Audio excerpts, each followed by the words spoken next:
I want to thank you all for having us, Brad, Suzanne, the Chamber, Trent, all of you who were involved in having us. I have a BS in Business Administration from East Carolina. I also have a master's degree in library science.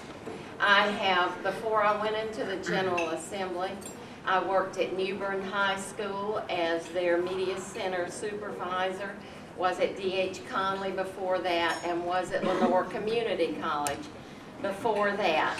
I have been a mayor of the town of Grifton and been on the town council in Grifton. I am now on the Pitt Community College Foundation Board, and I am also on the ECU Alumni Board. I have worked on several different things since I have been in the legislature, and I want to just recognize a couple of these things so that you can tell what I have also been involved in. My first area of concern and expertise, of course, was being education.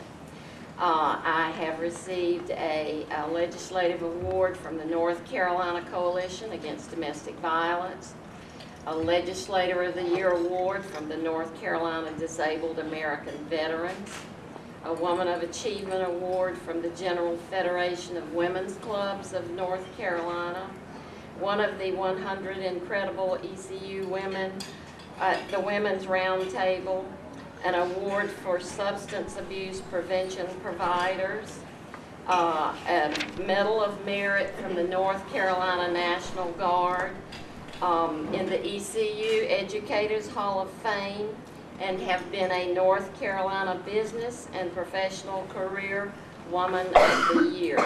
And I'm very proud of the fact that I'm also an OASIS partner with the Pitt County Partners in Education. When I was first elected, I realized that the reason that I was elected was to serve, to do what was best for the people in eastern North Carolina and in Pitt County. When I was first elected, there was one thing in my mind, and that is to bring jobs, to eastern North Carolina, and that is what I have worked on for every single day since I have been in the legislature. When I first went to the General Assembly, I found out that there was a small number of representatives that had formed a business caucus, and I made sure that I became a member of that caucus. I have always worked with the Economic Development Commission in Pitt County and with the Eastern Region. I have worked to help one of Pitt County's largest employers, East Carolina and East Carolina Medical Center, both of them to grow. I'm proud of what I've been able to accomplish in my 14 years.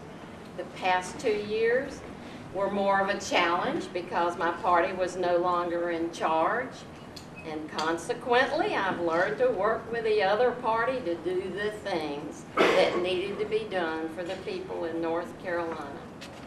I have a reputation as a legislator who helps constituents with their personal problems. I get several calls a week.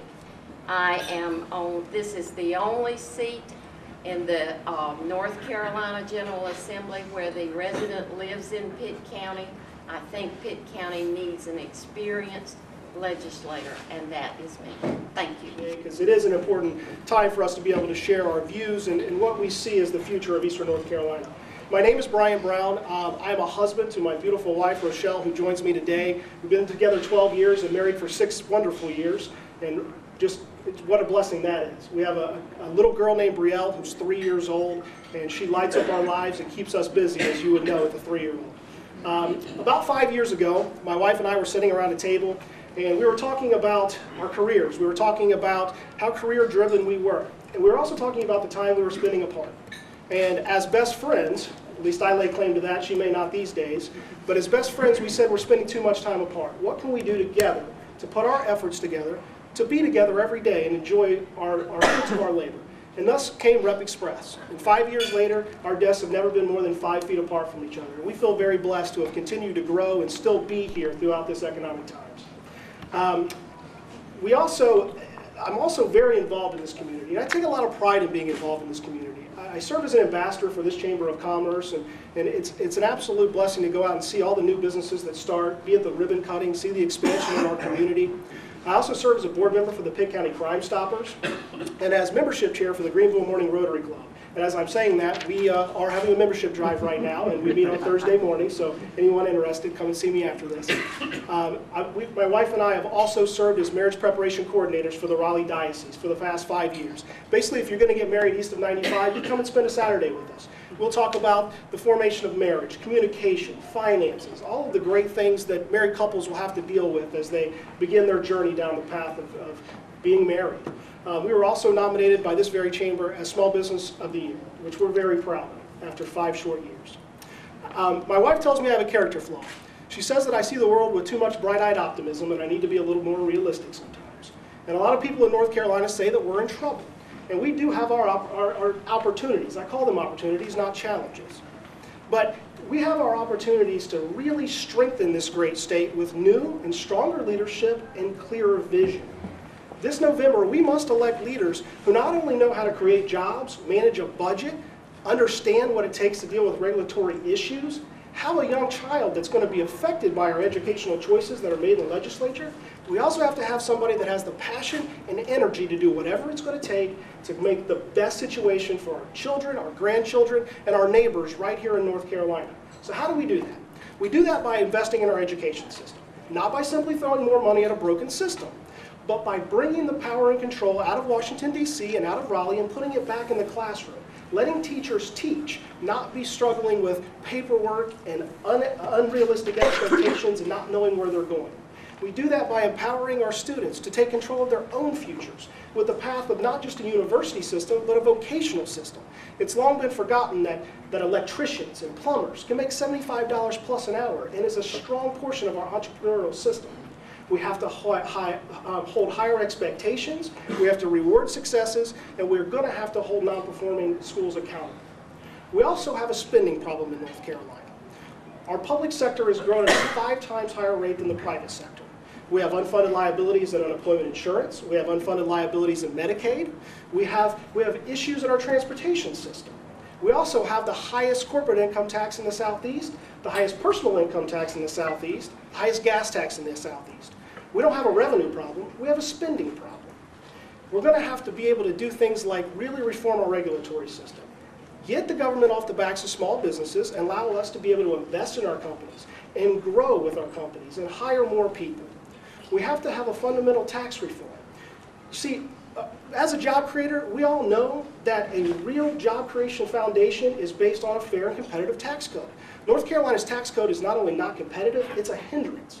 We have to be able to lower our corporate income tax to be more competitive with our neighboring states, and we have to be able to encourage an income tax system that really invests in savings and entrepreneurship and investment in our communities, and we have to really look at doing things like doing away with the death tax so that we really promote the hard work of so many of us that did build our own business and our family farms and do away with that death tax. We also need to invest in our transportation system and really look at a comprehensive plan for a statewide, not just the middle of the state, but the mountains to the sea. I'm Brian Brown. I look forward to being able to share my views with you today. I look forward to your questions, and I look forward to a spirited debate. Thank you for having me. Economic development in eastern North Carolina obviously is a concern for many of our members, and Pitt County's unemployment rate is hovering just over 10%. If elected, what is your plan to promote economic development in our area and encourage job growth? Here in Greenville and in Pitt County, we have a strong education system.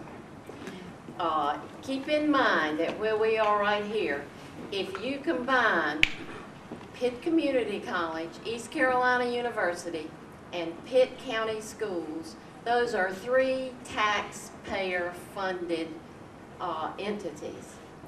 Anytime that you take an issue that cuts a lot from any of those budgets, it has a lot to do with how people live here in this part of our state and in Greenville and in Pitt County. We must be very careful to help our education system, not throw more money at it. North Carolina has to live within a balanced budget, and that's a good thing. I'm glad that we do. However, our spending priorities and our cutting priorities have got to have some kind of balance. I know that we always will work toward improving our economy, but if we invest in our workforce and workforce training, such as at the community college, we're going to build our economy right here in eastern North Carolina. Mr. Brown, I'll repeat the question again. Economic development in eastern North Carolina is a concern to many of our members, and Pitt County's unemployment rate is hovering just over 10%. If elected, what is your plan to promote economic development in our area and encourage job growth? Well, I think the first facet is to elect someone who actually has experience in creating jobs. That's an important aspect to be able to move North Carolina and the eastern region in a forward direction. It goes back to saying we have to get government out of the way of businesses. We have to let businesses be able to navigate without uncertainty and with the forward-thinking mindset that they're going to be able to put their valuable resources of manpower and resources in general into investing in their companies, be it hiring more people, investing in more equipment, creating more efficiencies. That's the way we're going to create more jobs. Also, we also have a skills gap here in eastern North Carolina. When you look at the unemployment rate, yes, we have a little over 9,000 unemployed Pitt County neighbors. And that's a travesty, and we have to change that. But we also have about 200 open jobs out in our industrial park that they can't fill because we don't have the appropriate training to be able to fill those positions. So we have to invest in our education system. We have to get that vocational training that's necessary to put all of those people back to work here in eastern North Carolina. Do you support incentives to businesses for locating in North Carolina? What policies do you support for making North Carolina attractive to businesses so that they will locate here as opposed to other states or countries? I do not support incentives. I don't support the unfair incentives of government picking winners and losers. That's not the way that we create a long-standing economy. We need to, again, go back to the fundamental reform of our regulatory system and our tax structure. That's what's going to bring meaningful jobs. Not for the short term, but for the long term. Incentives may help us today, but reform in our regulatory environment and reform in our tax structure to be more competitive with our states and attract long-term business, that's what's going to fund our growth through the future. And that's what I support wholeheartedly, not picking winners and losers. We've done that for far too long, and it doesn't work. Representative McLawhorn, do you support incentives to businesses for locating in North Carolina? What policies do you support for making North Carolina attractive to businesses so that they will locate here as opposed to other states or countries?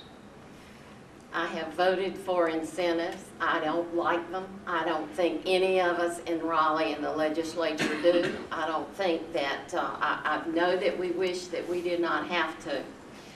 But there are instances where a city, an economic development area, a state will use incentives to keep something from an industry from going somewhere else. The important part is if you use the incentive, there must be a clawback provision, which we have learned, and that is any upfront money or any money that has been expended to that company that has used the incentive must repay it. North Carolina, I want to give you a few statistics, has been ranked in the top 5 states to do business by the Site Selection magazine, and they've held the top position for 2 of the last 5 years, currently ranked 3rd in the nation. In March, Site Selection ranked us 4th for new projects and expansion. Southern Business and Development, North Carolina State of the Year for economic development efforts. Forbes magazine ranked North Carolina, Forbes, as 3rd best state in which to do business. And in May, CEO magazine named North Carolina as 3rd in the nation to do business. We must be doing something right. My next question will begin with Representative McLawhorn, and it's on the topic of taxes. What tax structure will be the least destructive to North Carolina's economy and enable it to be competitive?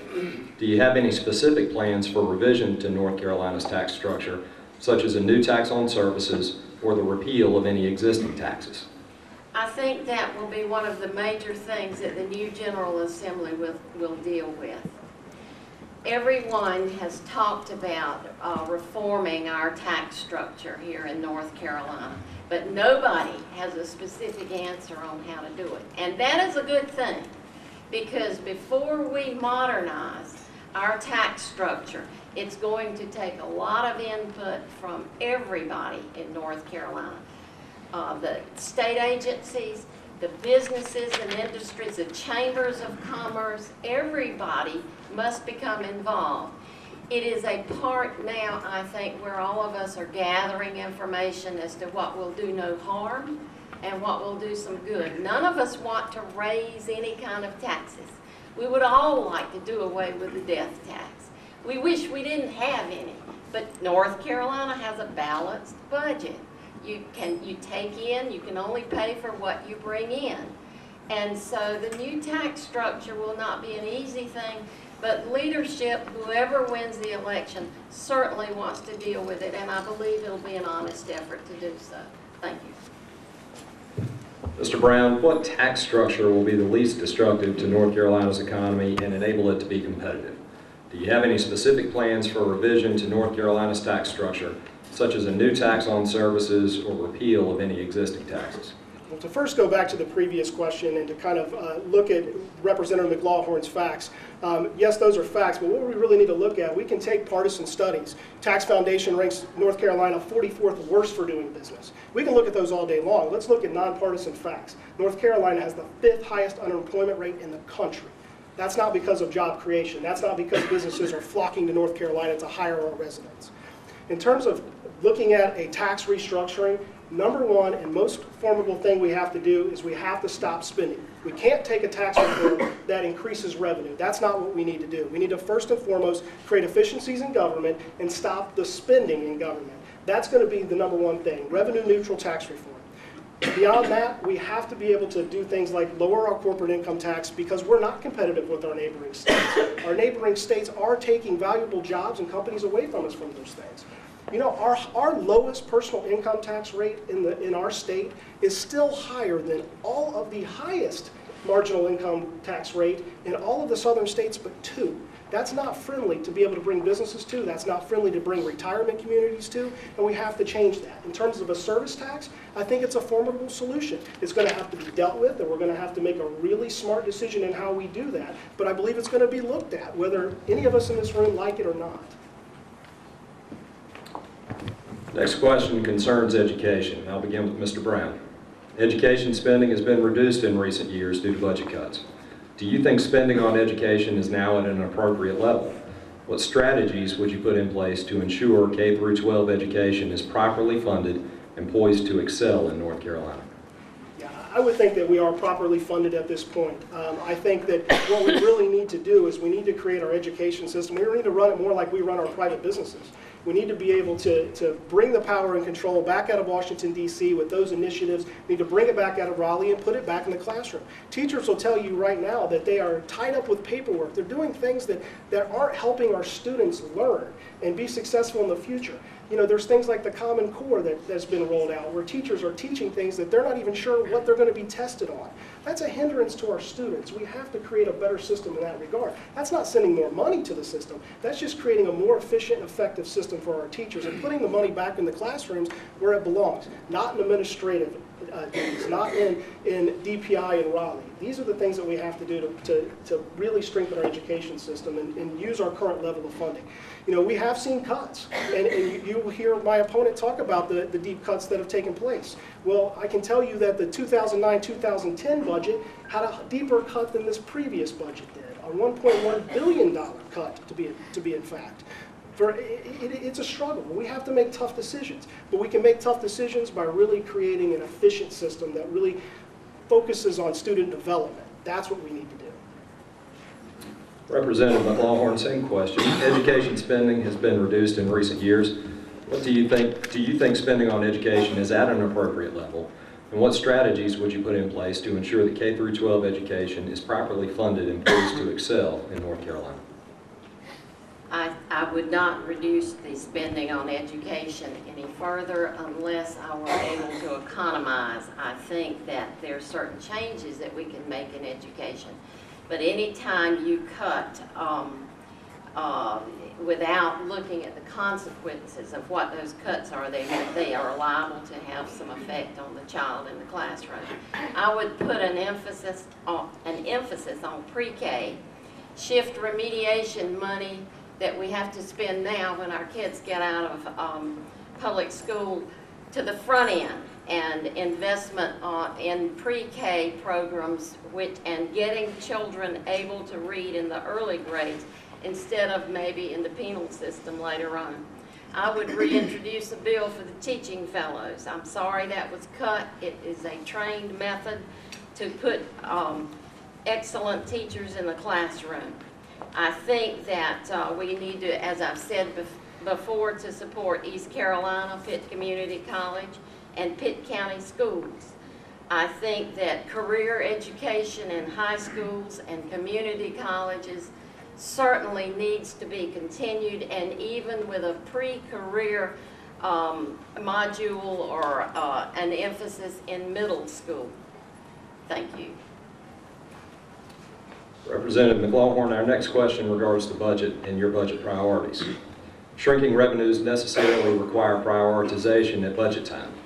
What are your budget priorities? What areas of spending are most critical and in need of protection, and where should budget cuts be made?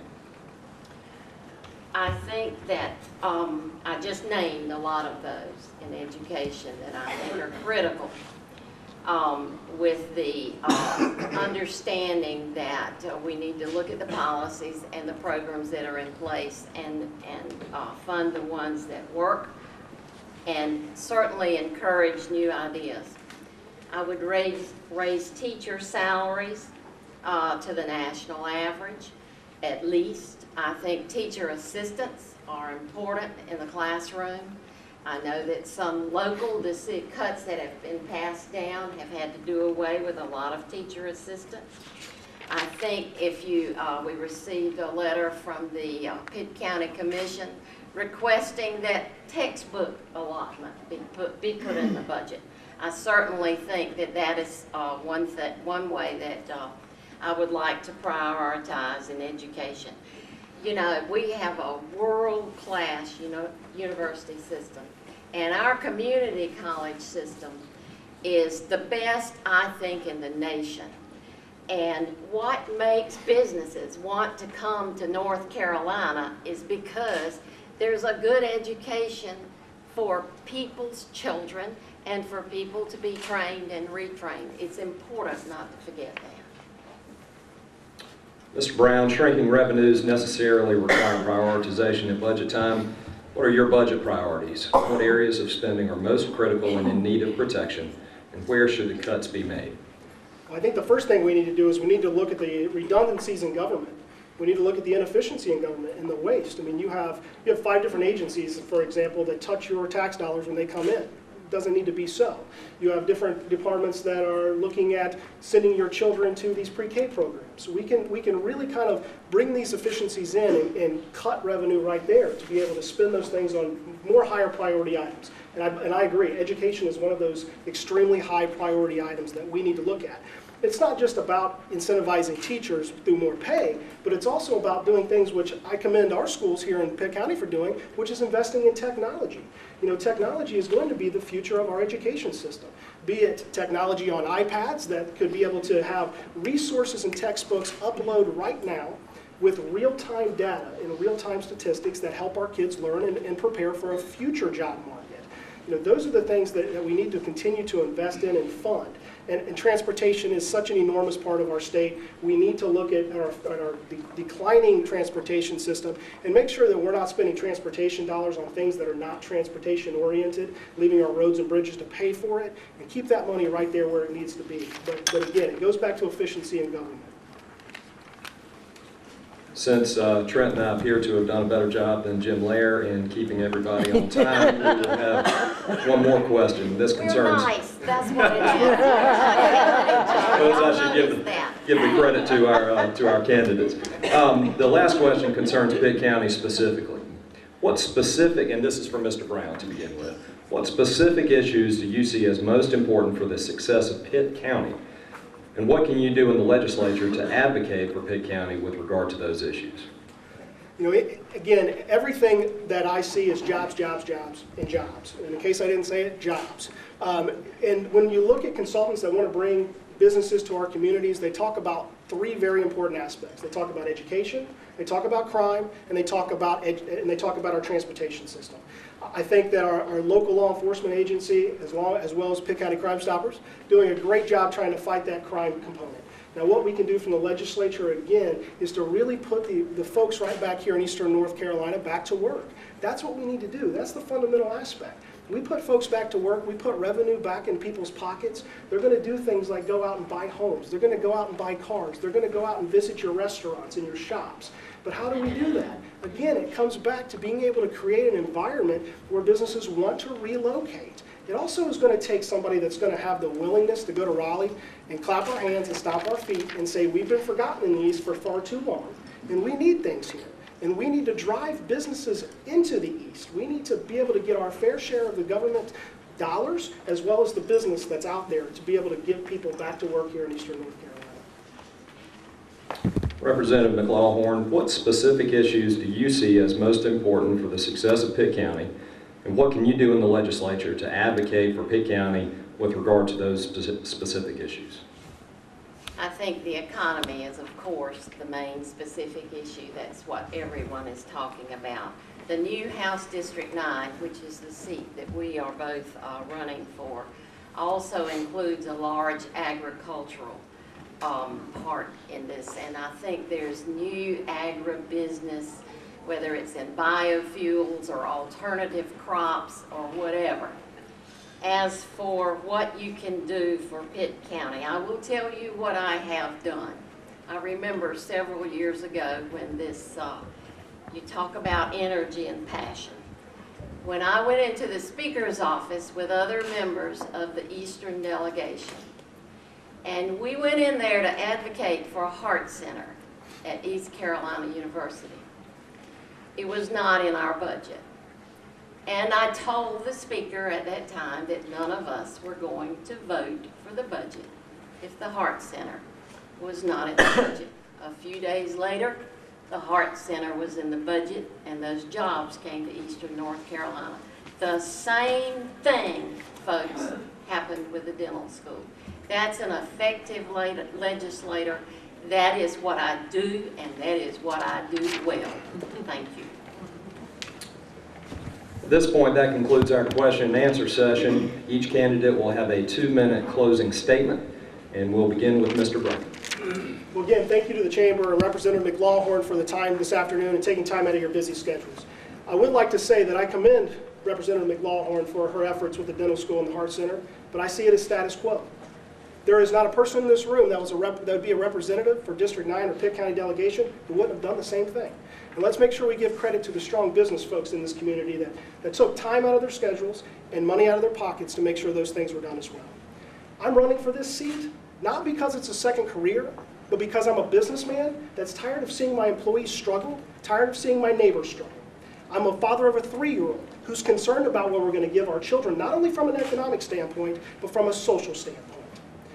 I really respect Representative McLawhorn. I truly do. I think she's a nice lady. She said in the papers that she felt no urgency to file, and given the new district, she would let someone else have the opportunity to file. Well, I can tell you folks, our times are urgent, and that someone else filed, and he's sitting right here beside her. I need your vote, not because I want your vote, but because you need my vote. We need to go to Raleigh, and we need to represent with the strongest voice possible, and the strongest business voice possible, so that we can put our neighbors back to work here. We can create the strongest environment we can here in the East, and somebody that has the energy to do it for the reasons of now. Now as a business owner, now as a father. That's why I'm running. I appreciate your time. I respect your votes. I'm humbled by the process, And I really look forward to seeing what the future holds for Eastern North Carolina, because it's just a fantastic environment. It's a fantastic place to live. We settled here 8 years ago because of all of you. Because of when we walked in the door, people shook our hands, people said hello. That's what the community is about. I love it here, and I look forward to making it a better place to live for future generations. Thank you again for your time today, and I would appreciate your vote as we move forward to early voting on the 18th. Thank you so much. Representative McLawhorn, your closing statement. Thank you, and thank you very much for having us here today. First of all, let me clarify something. When you file to run for office, there is a window of period, about 2 weeks, that you can file, whether you file on the first day, the 7th day, or the last day. You are still a candidate for office, and you know that early on. It does not mean that you don't care enough to file until whenever you want to file. That is in the law. That is a part of the legislative process. As to these bias studies, such as Forbes magazine ranking North Carolina as 3rd best state in which to do business, Ernst & Young CPAs rank North Carolina as the lowest state and local tax burden on business, they're not really biased studies in my opinion. As for a service tax, I know that's the popular word to how to change North Carolina's tax system. I am not so sure about that. It will take a lot of long, hard work and thought before I would ever agree to anything like that. I think that the strategic investments that we have made in health care and our university system have paid off. In 1997, the year before I was elected, the U.S. Census economic status for Pitt County showed 3,334 jobs in the healthcare sector. In 2007, 10 years later, there were 10,693 jobs. That is a U.S. Census study. I know that we are a lot more than a healthcare sector. And I know that we are a lot more than a university and an educational system here in Pitt County. But a lot of what you all do out there depends on how successful these agencies are. I appreciate your support in the past, and I'm asking for your vote again. Thank you very much for having us here. Thank you, and on behalf of the Chamber, thank you to both Mr. Brown and Representative McLawhorn for being with us today. Let's give our candidates a hand.